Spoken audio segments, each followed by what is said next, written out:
Happy 2025 to all my former and new listeners. I'd like to give you a warm welcome to Medical Experts in Football. Still the host, Taiwo, and I'm also a bilingual, I said it, bilingual physical therapist and sports journalist. And that's one of the reasons why I wasn't able to release maybe just one episode in 2024. So I've been living in Spain, getting fluent in Spanish, attending Spanish school, as well as working a Spanish-speaking job.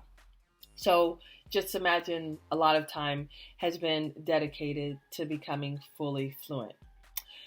And I do have one story about an experience in Spain.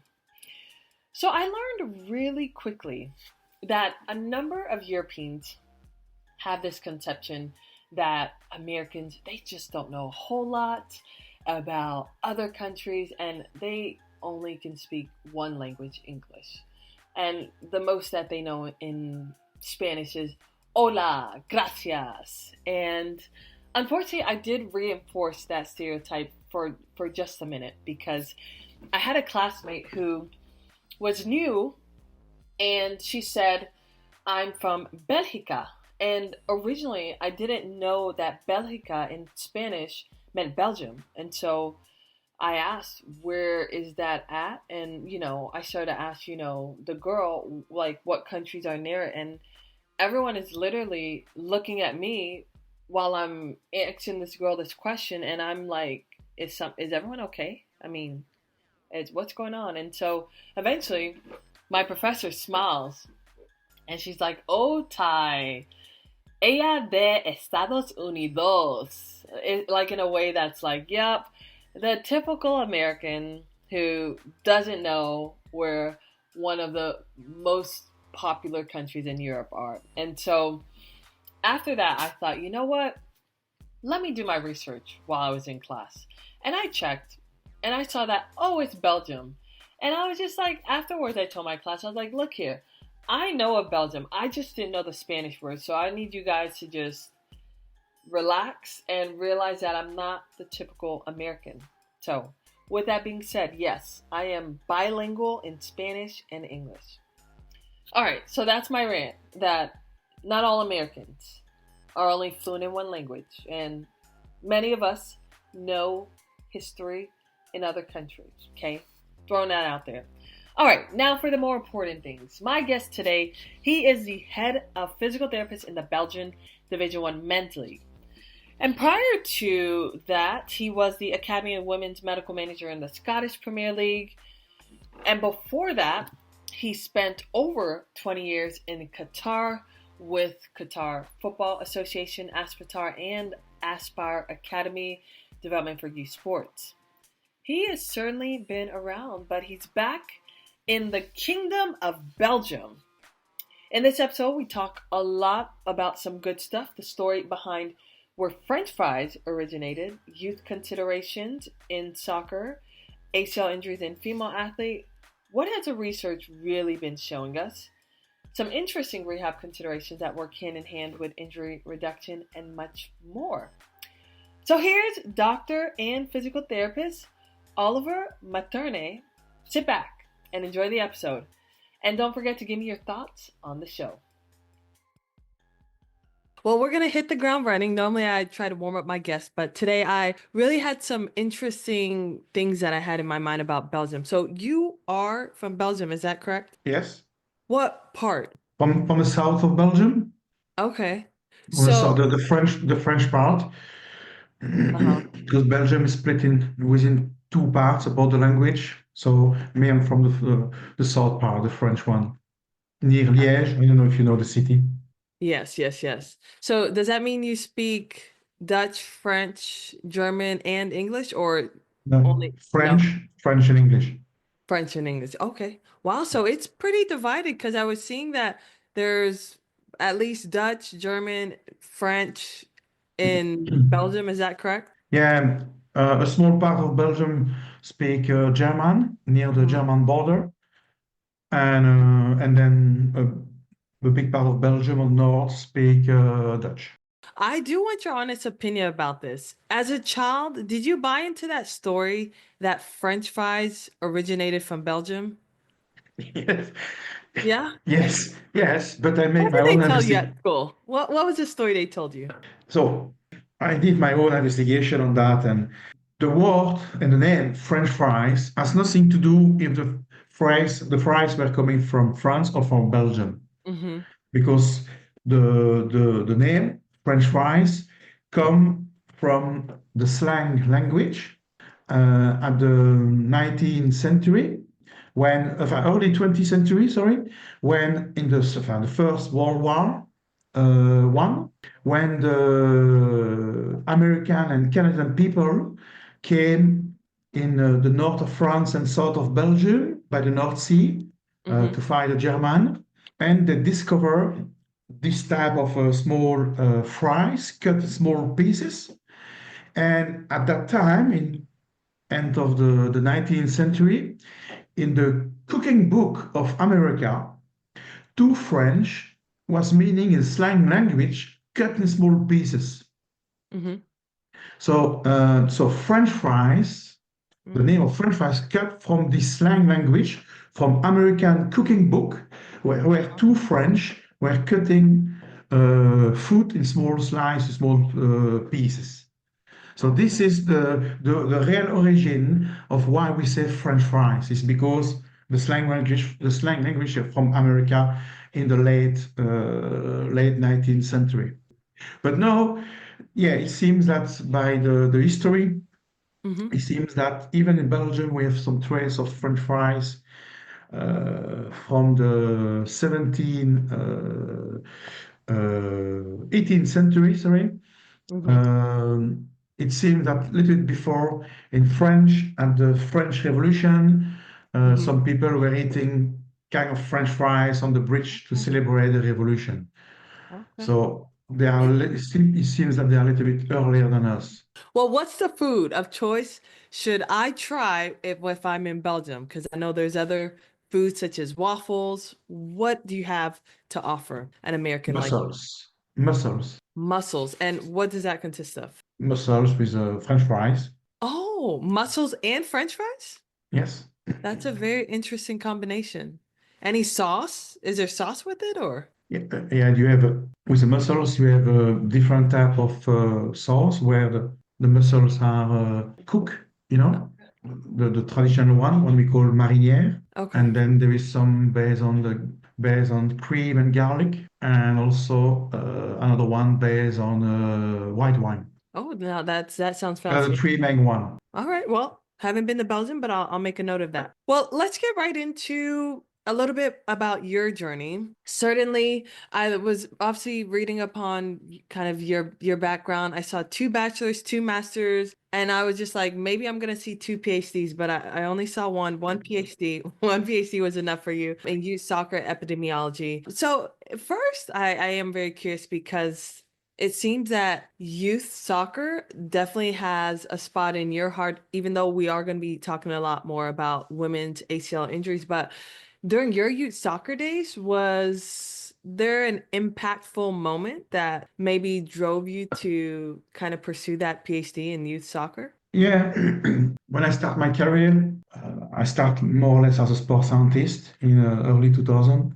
And then I realized quite quickly that regarding injuries or physical training, the optimal way was not really only in sports science, but could come also from the sport medicine. And I'm talking here back to 1999. I also did my sport physiotherapist degree. And when I start to work as a sports scientist first, I take a lot of, I was working at that time with adults, but even it was not a sport medicine of today, but I was already picking some idea and some concept from sport medicine who are really, to be Mm-hmm. honest, end of 90s, kicking off in Belgium in terms of a specific sport medicine, specific medicine element branch. Mm-hmm. And then from there, when I got the opportunity to work in Qatar in the youth development, I was quite happy to have this challenge. And then quickly, I just realized that in terms of physical training, but also in terms of sport medicine, about the youth football and the youth, it was almost nothing because all injuries at that time were managed like small adults.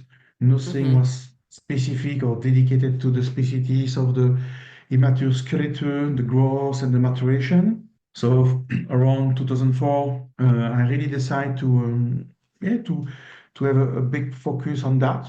I said to myself, okay, rather because in Belgium, and I think in a lot of countries, when people, doesn't matter physiotherapists, sports scientists work in clubs, that everyone try to enter in the club by the young age group, and then step by step try to move toward the men or the men first team of the club. And then a lot of knowledge are lost there because they do 1 or 2 years in one youth generation and then they move on. Mm-hmm. And there is no record. At that time, it's not like where we Yeah. are today in terms of international consensus, everything. So it was, I think, a lot of loss. And in 2004, I decided to don't fall in this process and to try to establish some consistency in terms of injury record. And I think in Aspire Academy we have been definitely the first one to have this level of requirement to record injuries and start also to adapt to the Mm-hmm. specificities of the youth. Because if you look at the first UEFA or FIFA injury surveillance card, nothing was related to the youth, everything was related to the adults. Right. And compared with today, this part of the evolution, but it was quite very basic. So yeah, we try really to develop these specificities for the youth. And I really decided to do a big journey of my career, try to develop the sport medicine in terms of youth male football player and sport medicine approach, Yeah. starting first from the epidemiology, but also the rehabilitation and also more recently, I've been part of a recent book on pediatric sport medicine Yeah. with Professor Ken, where we go for across all different apophyseal injuries and gross head injuries from the body in the youth elite sport, upper limb, spine, and lower limb. So I Yeah. think it's something very important today now with the level of the development of the young players. Doesn't matter male or female, both now. Right. Maybe they are not at the same level of evolution in terms of development. Also in the sport, maybe in some sport, women are more in advance than girls are more in advance than boys. Mm-hmm. And in other sport is the opposite. But I Oh. think it's very important to continue to push there because in girls' development, the gross cartilage are still something quite unknown in terms of injuries, not well reported and recorded. In also in boys, but football has been the sport leading all studies until now. Some other sport did as well, but football has been the sport publishing most of the data. Yeah. And And you unfortunately, in girls there is not so much. And you touched upon how back then at times there were studies for adults, not necessarily youth. Obviously, certainly that has changed. In the soccer population, obviously they also have what we call also the FIFA for youth. Are there other programs that you also recommend from a injury reduction standpoint that's out there for youth soccer players? In addition, that has shown that it's been credible, or would you say that FIFA program? I think it depends the level of sport where you are, and the FIFA program is a great program, and to make aware the broad population of football and soccer in the world, Mhm. because not everyone play football at the professional level, but even at the grassroots level, I think it's very important that people are aware, and I think the FIFA developed quite well this, and through the FIFA even plan and all program, I think it has been and the impact because the Mhm. FIFA has a power to be able to impact strongly and provide message through different culture, different area of the world, and FIFA has an important position to disseminate all of this information and make people aware. However, when you are working in a football club, in a professional football club, for me the most important thing is really to adapt. Let's say it doesn't matter if you are in youth or in youth girl or youth male or adult male or adult woman is always to understand the context where you are. For me, it's a key because you cannot apply twice the same recipe in two different clubs. It's not going to work because you are not dealing with the same players. You are maybe not playing in the same league, in the same country. You are maybe having the same infrastructure, the same equipment, the same resource. So you need really to understand all of this and also for sure based on the science, the sport medicine's knowledge and sport science, you need to adapt everything to be able to implement and your strategy. Right. First of all, to establish a strategy when you understand the context, and then to be able to implement the strategies in an efficient way and optimal way to have an impact on the pitch. Culture is a big issue also, and on the end, coaching staff, technical staff, players must adhere to what you propose or you offer, and you need also to adapt for the schedule. If you play Yeah. 1 games a week, 2 games a week, there are so many factors to play around with. That is very important to understand all of this, and the most important is to be able to communicate in the right way your strategies and your message. Yeah, and that's interesting that you say, because there was something which we're gonna get to regarding to kind of making a successful program for ACL and women. There were some things that you talked about regarding to put into context the demand of the team. So I'm very interested to hear about that. But before that, just as you touched upon, you moved to Qatar many years. You spent time with Qatar Football Association, Aspetar, Aspire Academy with the development for youth. At that point of your career, why was Qatar the best decision then? I didn't know that was the best decision when I left.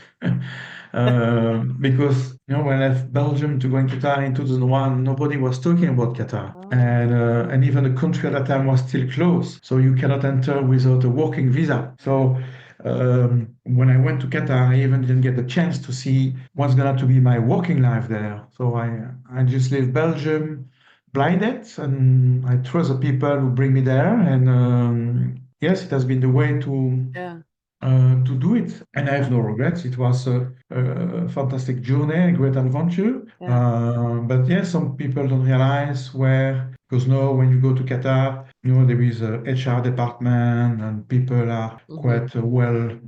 It's not a question to be warm welcome. I've been very warm welcome, but Yeah. it was no structure, no organization. It was more an adventure, and you have to get the things all by yourself.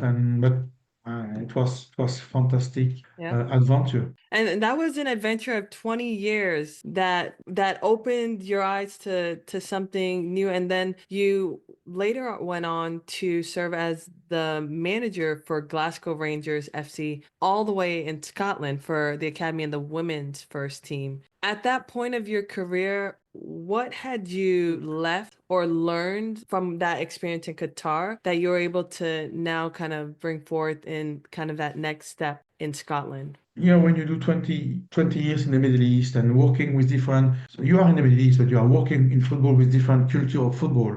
I work with coaching staff from France, England, Holland, Germany. Also some coach, from Japan, from North Africa, like Tunisia, Algeria. Also Italy, Portuguese coach. So when you are working in an environment where you have to adapt so many coach, and the fact that I was in Aspire national team, you got a lot of challenge in terms of competition and looking to get some performance done on the pitch, and success when developing this youth player with aims of the World Cup 2022. So you are quite a dynamic environment where you need to understand the culture of all people you are working with, all stakeholders, and even when I was as I was a senior physio, when I have to work with my physio staff, I didn't get any physio from Belgium. My team was physiotherapists from different countries in the world, so different culture. It was nice because we learned from everyone.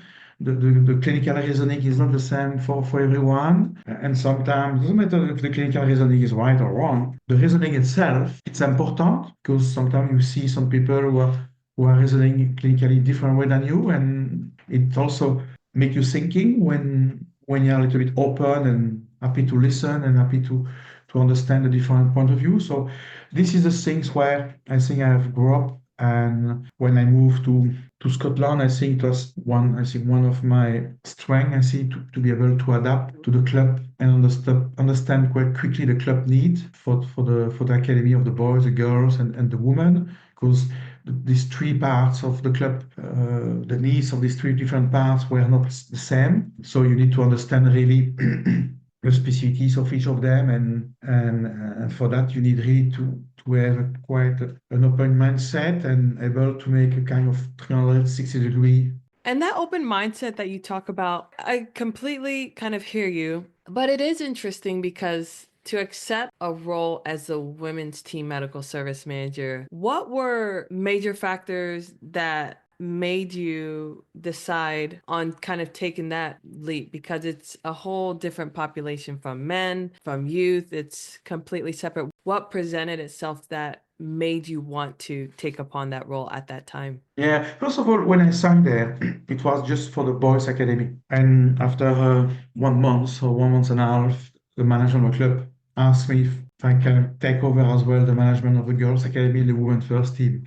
And it was COVID at that time. I was seeing this group as a, because during the COVID, I could see only the injured players, and I straight away with the COVID, because it was a very difficult time to track and follow players who were injured before COVID, you know. So some of them got surgery delay.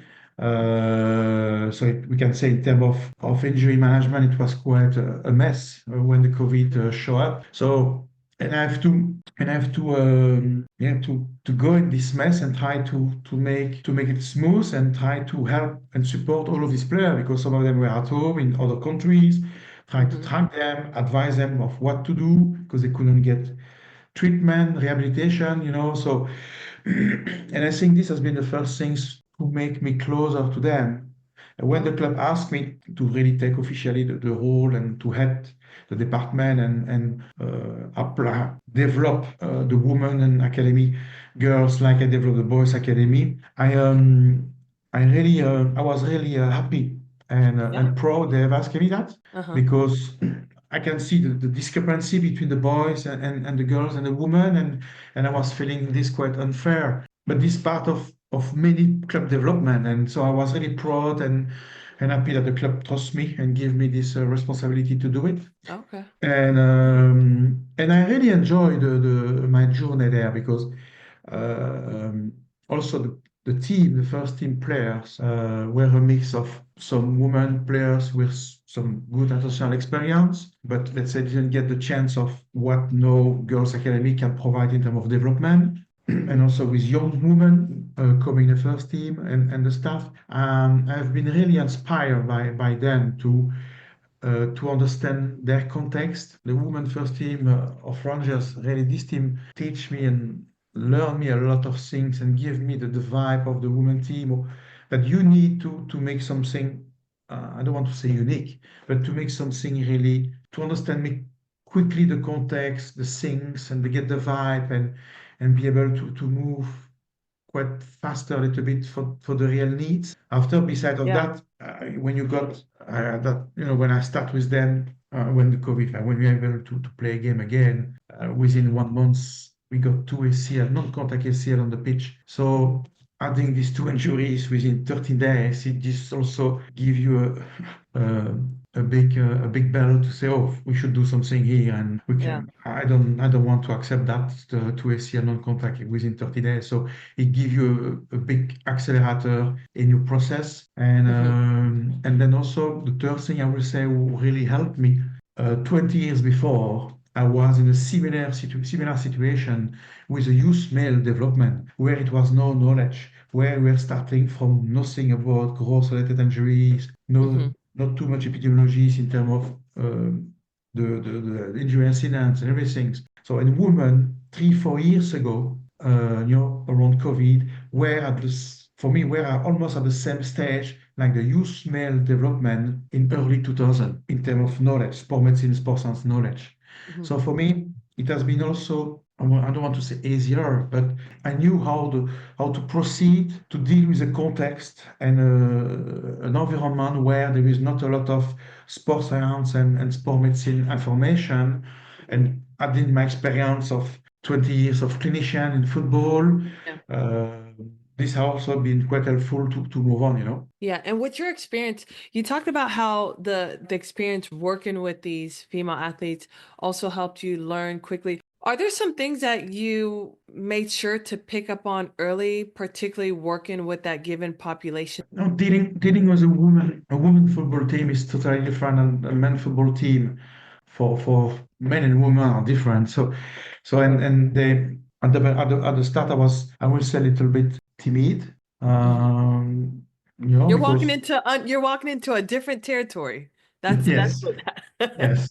And but they make me feeling quite quickly comfortable, and quite quickly I've been able with them to open an open communication about good things, bad things, and Yeah. things that I was not maybe used to discuss with women players. So and they really make me feeling comfortable to discuss about every single things that we have to discuss because they were looking for that, to have people who are interested to them, who want to support them, to develop, to help them to progress, to move on. And Mhm. doesn't matter the level of football, doesn't matter the age. Some of them were still below 20 years old, some of them early 20s, some of them early 30s, but doesn't matter the age. All of them, they were really open. And when the squad was feeling that I was just trying to get the best for them, I will say. Mhm. And sometimes they were not also happy to hear some of my answers, but also, when you get the chance that you respond, you answer, what Mhm. you are saying is just what was happening. So they Yeah. also start to increase the trust to you, and then you can start to develop and build a big foundation of let's say, sport medicine approach in terms of injury risk reduction, in terms of nutrition, because I was not alone. I had the chance also to have a great colleague as a head of sports science, Mhm. and we were a kind of a duo to deal with all of this. But when you're able to to establish all of these different entities of the sport medicine in regards of injury prevention and it was great and because it was a lot of work also with the psychologists because in early 2000, you know, after COVID, if you remember, in women teams we had a lot of the world in the Premier League, a lot of ACL injuries, and the media were doing a lot of Yeah. information like, you know, we have an epidemic after a COVID epidemic, is ACL epidemic in women. This Yeah. was creating a lot of fears in many clubs. So we have also to deal with all of this message where some of them were not right because epidemic word was quite too much. Mhm. But And this message was creating fears in a lot of clubs. So and also you have to catch up these fears, you know. And that was my one question we'll jump right into. When you hear, even sometimes, maybe not this year, but maybe 2 years ago, when you hear reports that ACL injuries are increasing among female soccer players, in your mind, what does that actually mean? And what do you think of that kind of statement? ACL injuries in women, of course, there is the incidence in women is higher in women than in men. Mm-hmm. Okay, if you look at the global picture, overall is something like, for me, we need to split injuries occurring in training and injuries occurring in match. For me, it's fundamental to understand that because if we look at the ACL in men and women occurring in training, you know, the in women is only 1.5 times more injuries occurring in women in training than in men in training. Mm-hmm. So for me, yes, of course, it's more, but it's not a big problem. Yeah. While if we look at the ACL match incidence in women, it's 4 times more than in men. So for me, there is a problem, and the problem is a discrepancy between why we have only 1.5 in training and why we have 4 times in match. So Right. this is what my reasoning. Mm-hmm. And there is not only one answer. I think it's important that to see already training context and game context it has a different impact in the incidence of the injuries. And 81%, to make as a prevalence, 81% of the ACL injuries in women occur in match, while in male, we are only about 65 or 70%. So, and I think there is maybe in the woman or girls, woman development and to develop this resilience and robustness for match in regard of ACL, I think there is something that we didn't understand to prepare them to be able to cope, let's say, to the stress, the mechanical stress, the physical stress of a match while we are in training. So that's why when at Rangers when we have implemented our injury risk reduction strategies, we have developed a couple of strategies with different input to have an impact on the players and respecting several criteria like playing position, the game model. And where are we? Because certainly, just like you touched upon, it's essential to kind of approach training and match ACL injury reduction differently. But are we quite there where we can make these programs tailored towards a training versus a match intensity? Yeah, I think it's a question where the whole staff need, because at that time the coaching staff as well, let's say, make a kind of a reasoning to see if their training contents was at the level of the football of the match. And not only the exercise itself, because you can do the same exercise, exactly the same exercise with the same number of players, with the same distance, but the way you apply, the way you request the players to do it, could change totally everything. And by keeping the players on the high tempo, high level of motion, high level of acceleration, deceleration, the context you create about your exercise is very important because you can have the same exercise with the same players. Maybe if you don't have the same staff around, it's not going to be the same way, and the mechanical or physical impact will not be the same. So, and we know in games that currently in women's football, we know that the defensive pressing, regain balance after kicking or shooting or tackling and direct contact are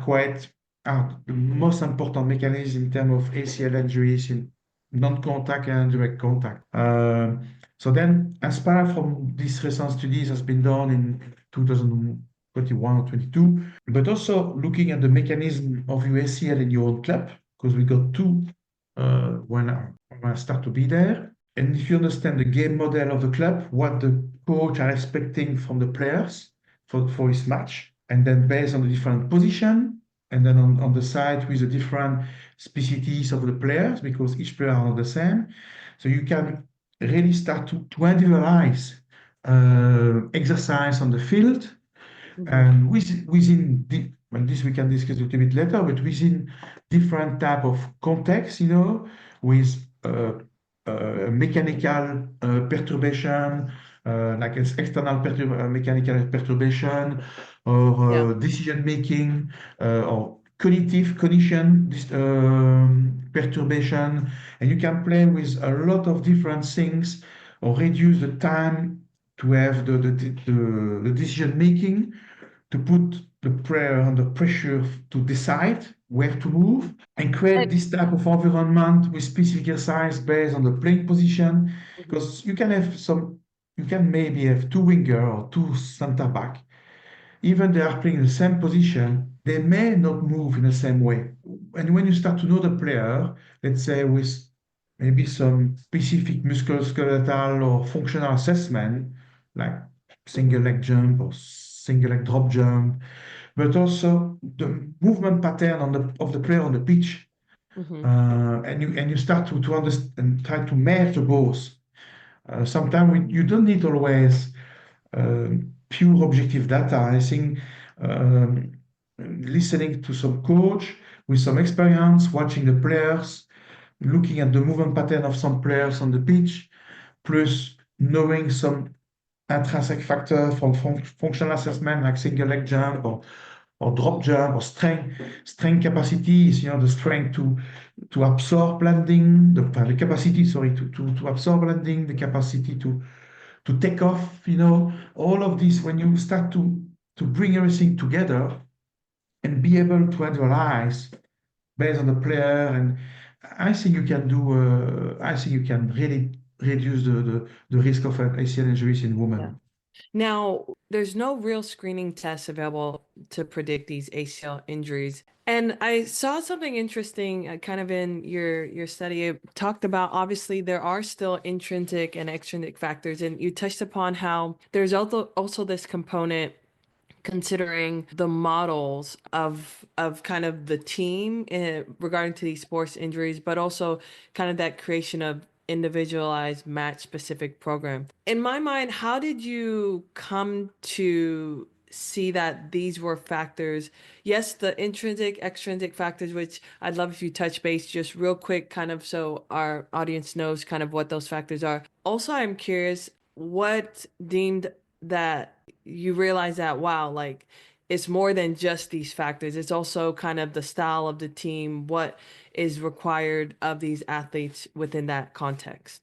My main thing is I just little bit take the opposite way, because we know the model of Mewison and Van Mechelen, and where intrinsic factors are, let's say, the leading things. But for me, an intrinsic factor is not gonna to be, let's say, will not start to uh, develop itself, or well, yeah, develop itself it's got to develop itself based in the right way or in the wrong way, and because Mm-hmm. intrinsic factor is intrinsic factor, so it can move the right way and then don't get any injury, or maybe the wrong way and get injured.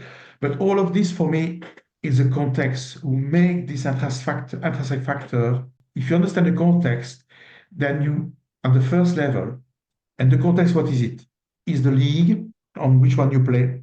Is the team, the staff first, the coach, because the coach will come to a club to train a team. Some players will be there. Maybe he's going to change some players because he believes that maybe for this league, he has an idea about which kind of team he need, Mm-hmm. because every league got the specialties. You don't play England league like Spanish league or Belgium league. So he's gonna to design his squad based on his beliefs, game model. So he's going to pick players based on that, and he's going to apply a tactic and a strategy based on that. And there, the medical, you have nothing to say. Of course, there is some pre-signing where maybe some player will not be signed for different medical issue, but it's not quite something occurring often when a player is not signed due to medical reasons. So in the end, you don't have an impact there to pick the players you need. So you need to deal with a population that the club, the scouting, and the coaching staff decided to work with. And then when this squad is created, they Mm-hmm. are all single players. And maybe you have a balance between midfielders, strikers, some players can maybe play in different positions. And then the second level, all of these players start to be linked together because it's a team. So maybe when one player got injured, then another one's going to have an extra load. Maybe it was 10 match on the bench, and then from one weekend to another one, he become a lineup player for the next 10 match. So Mm-hmm. all of this information, and it's very crucial for the sports science and sports medicine team to deal with. And then when it comes from the intrinsic factor, for me, when you have the squad of players, you understand the game model of the coaching staff, the way you train on weekly basis, because you have some staff, they have also a sports science development or training plan beside, knowing also if you play some uh, Europe game or not, one or two fixtures a week. So all of these things are very important. Some coach like always to play with some lineup. Some coach are more open to um, to make some rotation in some position between players. The size of your squad, because some clubs are more rich than others. So all of these factors are, for me, are key to understand Yeah. and to have, let's say, the squad under control. And after, you have to manage the intrinsic factor, where it comes from previous injury, from the different intrinsic factors that you are measuring during the season. And now all of these factors, I think more you have the chance to know the players, more you can analyze and find out the key factor, because I think we must split the intrinsic factor, let's say, two parts. The one for the whole squad that you do for all players, which are, let's say, the skeleton of your monitoring, and then also the one that you are applying to one player or two, three players based on the needs. A closer tracking and monitoring of the player of this player based on his previous injuries or previous issue or weakness, and then from there he explains things to the players, Yeah. which is very important.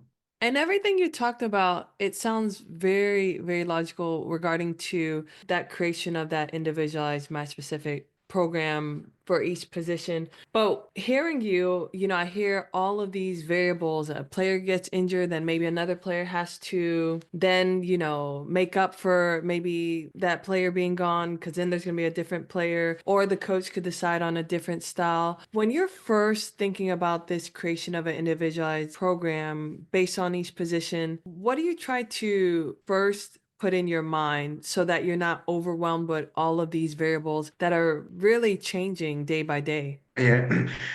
It's important to explain this to the player, to explain to the players, let's say, his weakness or his strength, Mm-hmm. and to understand any single information for a medical team is an important information. For example, always when I start in a club, Mm-hmm. some players say, "Oh, it's just a small fatigue from my hamstring," or Mm-hmm. but then maybe they go to the massage therapy straight away. So after is how you create also a medical team, a medical sport medicine environment where you got the specialties of an osteopath, of a massage therapist, of the physios, of the doctor, and everyone plays role, and the players see this context, and the player understand that the medical team is there to keep him available as much as we can, Mm-hmm. and you understand that reporting and addressing things in a proper way will influence quite a lot the dynamic of the medical team for himself. Mm-hmm. Because a player may have, I don't know, maybe may have some issue, and then your day-to-day action is so important, and the decision making for each player on day-to-day when they are complaining for even small things is so important, that you are staying on the good road, on the Mm-hmm. on the on the thing. But if you do one time the wrong decision, maybe nothing will happen. But then you are on a different road, and then maybe if you go for a second wrong decision, clinical decision, maybe again you got another different road, who's going to bring you closer and closer to the injury. You Mm-hmm. know, sometimes the first clinical decision is wrong, and bang is the injury. But I think with experience, is not always the first, but maybe it's the accumulation of two, three consecutive decisions for one player. Mm-hmm. And the decision sometimes is not only you, it's also shared with some others. And maybe there was no agreement between staff. And then on the end, it's end up with an injury. So for me, but sometimes you can do maybe a first clinical decision wrong, but realize and then catch up and bring back the player on the right one. But the player need to understand all of this. It's part of the dynamic because it's part of the decision.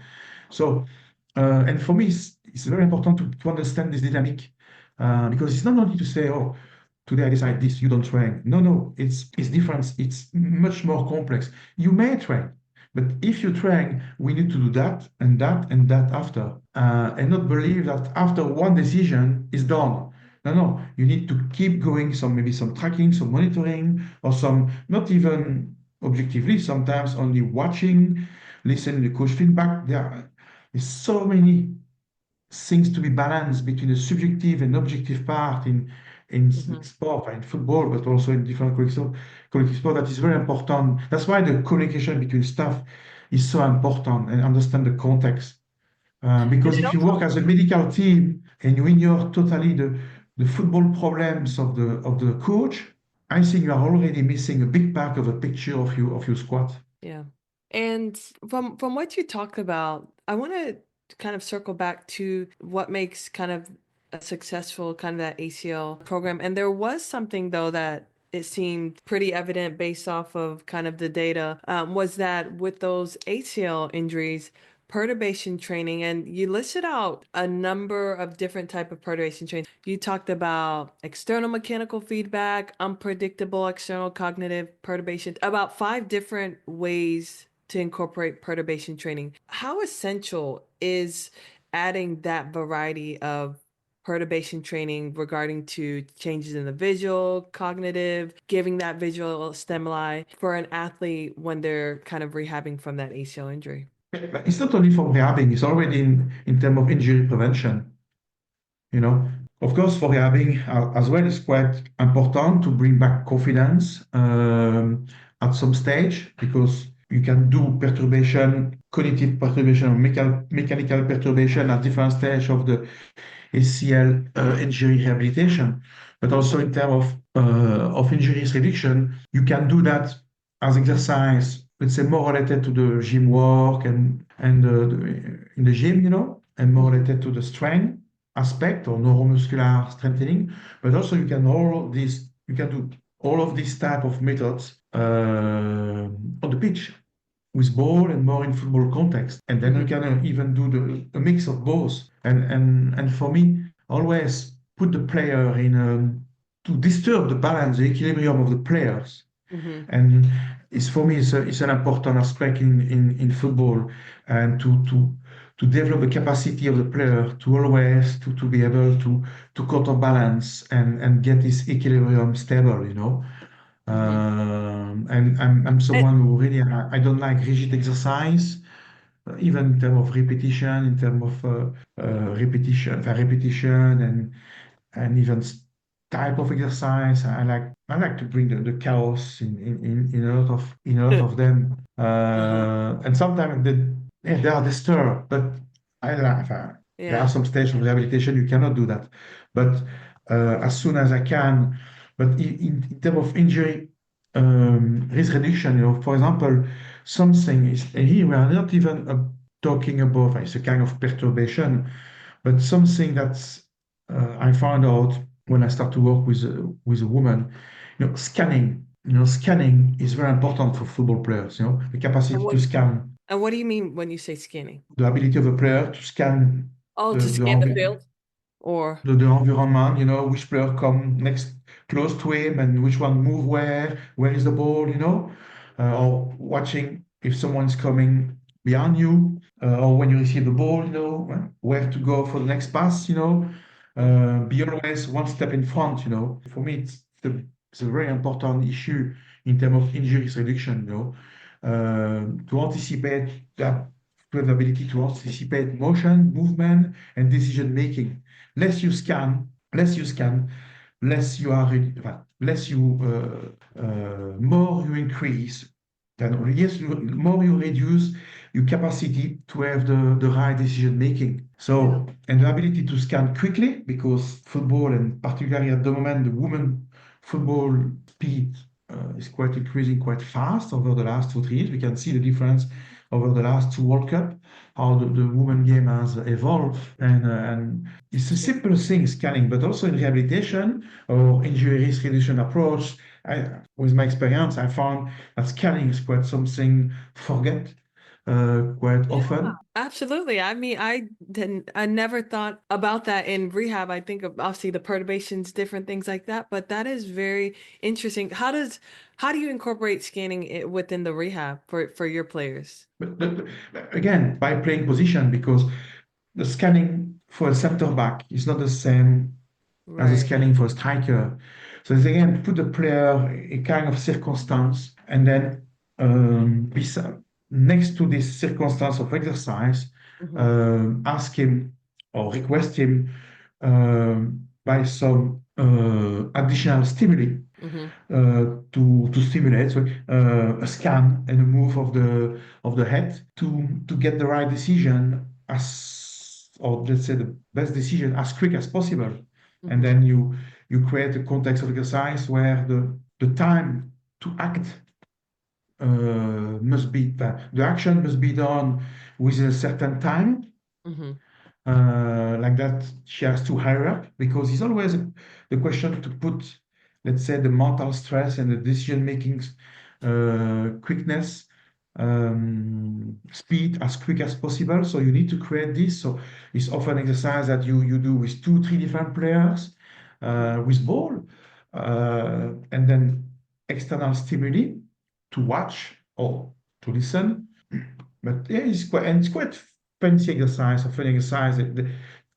But the final input is not always a football input. It's just maybe a motion or a decision or of action where to move. But because then you create this exercise also to a certain stress of the knee or the on the lower limb. So yeah, Int- it's okay. and again that's why it's very important because when I come back to the game model, because the request of and it's where it's very important to have the coaching staff involved because maybe as a physio you have to think with your mindset of ACL injuries reduction strategies, but then the coaching staff will bring the input, say we don't request this from a striker, Mm-hmm. we want them to do that in this circumstance, Mm-hmm. when, for example, when you go for a kind of, let's say, action of defensive pressing, you know, Mm-hmm. maybe you will not request that from some playing position, Mm-hmm. but from others. Maybe then if they are on the left, on the right side, they will request different things. So that's why it's very important to have the feel of what the coaching staff expect from the player in terms of tactic.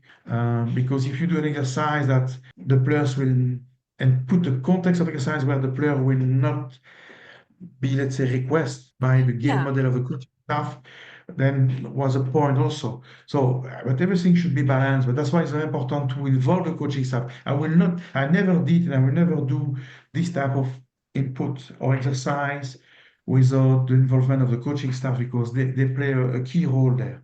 Yeah. And And their advice is very important. Sorry.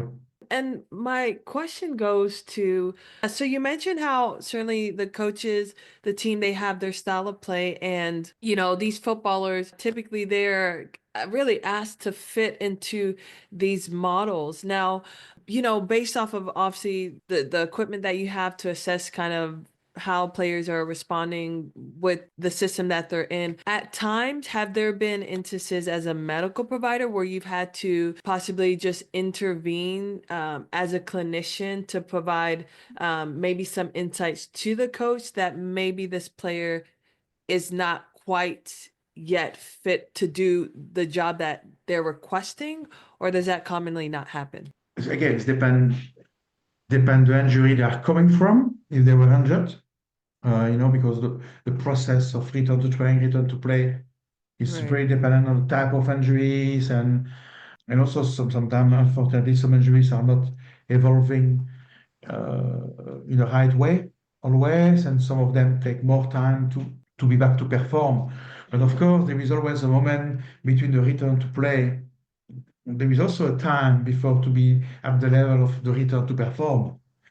And and there is also where you need the communication with the coaching staff because maybe on your eyes, because often the scout, the coaching staff maybe know better the players than you as a football players because maybe they know this player since 4 or 5 years, even he was playing in a different club. Hmm. They play maybe with their club, they maybe play against him. So they already analyze this player to provide advice for their own players in the team.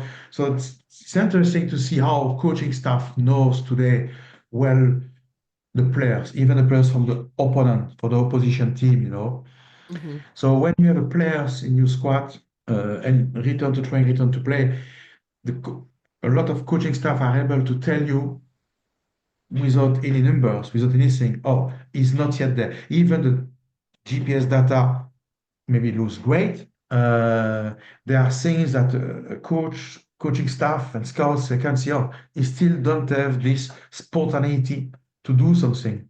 Mm-hmm. Maybe it's one movement, maybe from 10 specific movement to one position, maybe he's doing 8, 7, or she's doing 8 or 7, one in a proper way. But then maybe he or she faced a situation where you can see that she was not comfortable because maybe something where he or she didn't went until now. And just Mm-hmm. not so far from last Sunday, I've been in this situation where a player coming back from a long-term injury, not a joint, it was a muscle, was been a situation of really a shooting situation, and where he has not been, since long time, he has not been used to be in such circumstance, Right. under pressure, and the coaching staff flagged that. Me from the bench, I didn't realize. After the video, yes, I can see that. But the coaching staff flagged that straight away. And we have been discussing this over the week, and then we discuss with the player, and this is something that we try to know to top up and to help the player to give to help him to have this confidence Mm-hmm. if again it's going to be the same circumstance to delete some fears, or even the fears are quite inconscient because he didn't decide when he got the ball and he was in this circumstance. He don't start to think, oh, I will not do that Mm-hmm. because I'm scared. No, it was really unconscious, but it was translated in the motion, and you can see the tempo and the motion of this action. After the video, you can see that, yeah, he's not the same player like 9 months or 12 months ago, where in the same circumstance, coaching staff and the player himself are definitely convinced, yes, 1 year ago, I will not do that like that, I will do that. So, but this is details, because at the elite level, you have maybe a half second or less than half second to make the right decision. Mm-hmm. And those details, when it comes to successfully doing all that you can within your medical staff's control to ensure a player returns back safely, what indicates to you that your team has executed the best way possible to set an athlete up once they return? What type of things do you see, whether it's from the player or an observation that you've seen within those players that get back to the field and they do well, and that's it, and they go on with their season and they don't have too many injuries later down the road? So there are so many ways to look at, and definitely there are so many ways to look at, and it's very important to have a 360-degree of analysis on that, because there are so many factors, so many things. First, I'd say objective data, like let's say the GPS data give you already some information to see how fit is the player. But of course, all you monitoring you have done across the rehabilitation process and return to training, return to play process. But when the player is back on the pitch, his data in terms of numbers compared with his peers in the same squad, same position. If you have the chance to have the player from the past, maybe you can have a look if he's an adult, because if he's a youth player, the data is going to evolve, so it's difficult to compare with the previous years because by the growth and maturation, the data is going to change. But and then beside of this data, how a player fulfill the expectation of the coach, the happiness of the players. Also, one important thing is how the confidence of a player. And this I will say mostly with young adults, of course, because in the adult player, I will say you have adult players who are more toward the end of a career or already suffer from one or two important injury. So they know the journey. They got the experience to cross some long journey of rehabilitation. So the approach is not the same like when you got a young adult who did maybe a great first season in the first team, and then unfortunately in the second season he got a bad injury, and the first one severe injury for his at this level of his career, and then with this type of player, when they return to training, is how they are confident to come back and play again. I don't want to say they need to rebuild yourself as a youth back in the first team, but the challenge is much bigger because they arrive in the first team a couple of months or one season, and then bang, they got an injury, and then they have to rebuild everything. So all confidence that they get over the first successful season may be lost due to the injury, Mm-hmm. and then because they need to prove again. because maybe the coach changed. It's a new coach, and they have to prove again to the club that it was not just a small fire of the first season, that I'm really good, you know. So there are so many things to consider and to look at, and the confidence of a player when he's coming back to the squad, to the team, the way he behave, the way he interact with other players on the pitch, outside of the pitch. So also this is a lot of indicator, you know, at the game, and me one key parameter and that always put in the standard of my medical team is the number of recurrence of injuries and subsequent injuries. For me, it's a key as let's say objective KPI. It's a key. And you said it's a key. It's a key that opens the door to what? Does it give you more insight about something more? Yeah, because re-injuries, I'm tolerance zero, and it's something really but also I involve the players and the coaching staff because sometimes re-injuries is not always. I think the medical team has a big part of it, definitely. But even maybe medically or by exercise or rehabilitation process or strengthening or doesn't matter the approach, you have done everything right. But maybe the recurrence occur because your communication is wrong with the coaching staff or with the players. That's why for me the recurrence is something that I hate, and my team knows that we have to be at tolerance zero. Sometimes it's yeah, you may have some recurrence, and unfortunately, the risk of the sport today, and because you have to also to recognize that sometimes you are under pressure to bring back some players, and I don't mind that.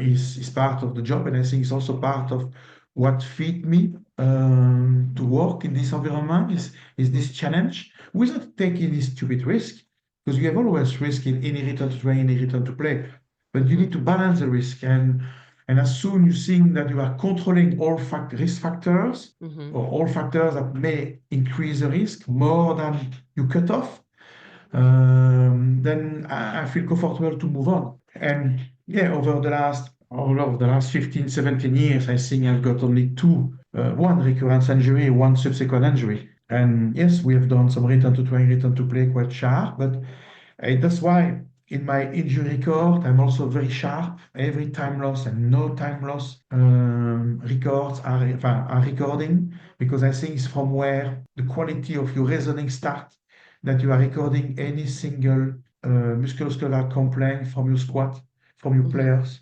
even if let's say something more than minor, small hamstring fatigue, I record, because it's educated the player to report it. Is you adding something and get this feel from the players, and then you understand more where his body is in terms of dynamic, because maybe one complaint of one day, if you don't record, you forget, and then maybe 2 3 days later there is another complaint and you forget because you don't record, and so and so. In the end, it biases you from maybe the right decision. And I like to be proactive and anticipate things and flag things before it's coming.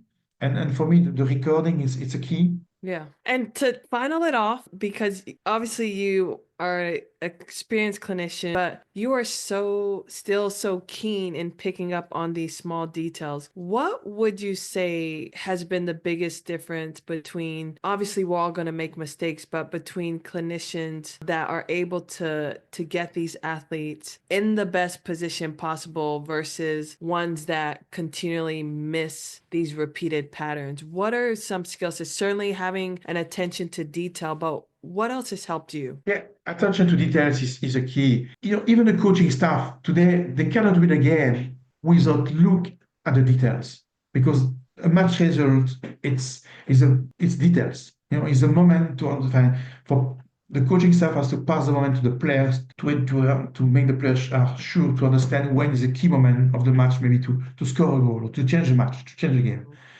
For me, it's the same for medical staff. And with my team, I always push my team to push their boundaries, to go in these details of reasoning. Because if you don't do that, you're not going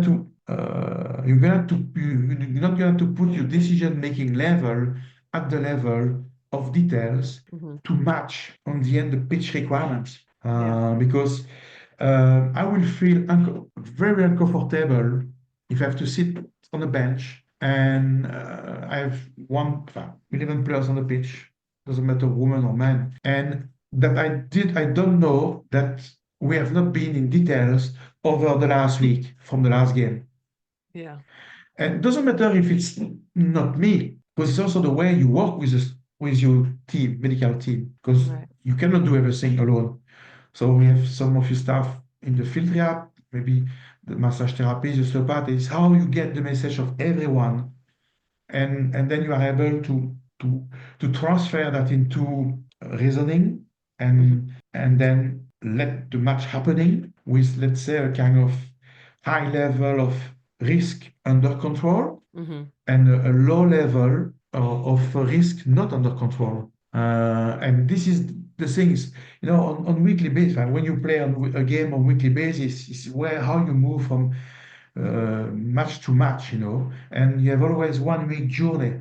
And this 1 week journey has to be always as much as you can optimal in terms of decision making, action delivery, communication, and should be done openly. Because sometimes I'm not going to hide anything to my coaching staff. Mm-hmm.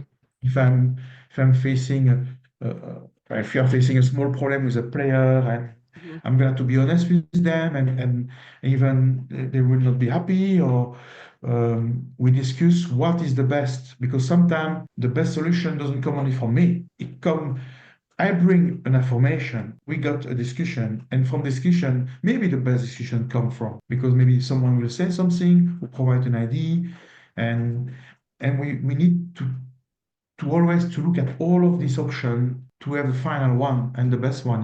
Yeah. And it's a question of, for me, it's a question of details, and without details, you cannot have the right reasoning today. Or you just need to cross your fingers on every match, and hopefully there is no disaster happening. But it's not my style. Yeah. Well, to final it off, if you were to say, let's say more than 30 years ago, right now where you're at, what would you have told your younger clinician back then that you now know today? I will say to the empathy to listen players Mm-hmm. in terms of complying in the right way, with details, with attention, and to consider every single small issue. Doesn't matter small issue or big issue, you need to consider all of them at the same way at the start, Yeah. because in 100 times you may get 100 times a small issue, and 99 times it will be fine, but maybe one times you will not look you'll consider a little bit, oh, I got already 99 and all good, so this one I'm not going to look at properly. And that day, the fact that you are not focused or not in details, maybe you get the wrong decision, and then you are on the road toward maybe an injury who's going to end up with a player. So for me, doesn't matter small or big problem, is always empathy and the patience, Yeah. and the importance to look at details when you are doing your clinical examination. Well, awesome. Lots of wisdom, a lot of things that I took in as well as obviously the interviewer. Thank you so much for your time. I think this has been more than what I even expected to get out of it. Thank you for your work as well that you've been doing in the sports medicine world, because without advancements in medicine, there's no way that we can give the best care to our athletes. So thank you, Oliver. Oh, thank you, Taro, to invite me. It was a real pleasure. Hopefully, podcast has been quite good. And that was Dr. Oliver Materne. Hope you took away something. And if you enjoyed it, I want you to give me a rating and be sure to share with others.